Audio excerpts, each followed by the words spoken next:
పెళ్ళైనా పండగైనా వేడుక ఏదైనా పట్టు చీరల ప్రత్యేక వేదిక వారాహి సిల్క్స్.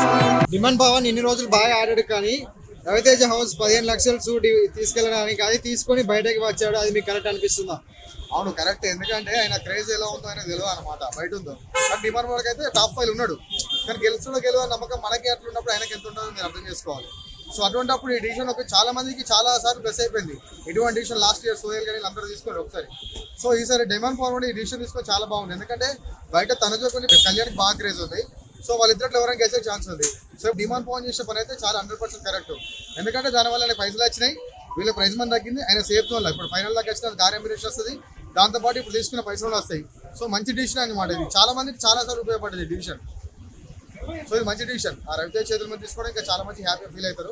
ఎందుకంటే చాలా కష్టపడి పైకి వచ్చిన కాబట్టి వీళ్ళు కూడా కామన్ గారు వచ్చి అసలు వీళ్ళు గెలవడమే చాలా పెద్ద విషయం. ఎందుకంటే కామనర్స్కి వచ్చి ఆల్రెడీ ఉన్న సెలబ్రిటీకి పోటీ ఇచ్చారు, అది పెద్ద విషయం.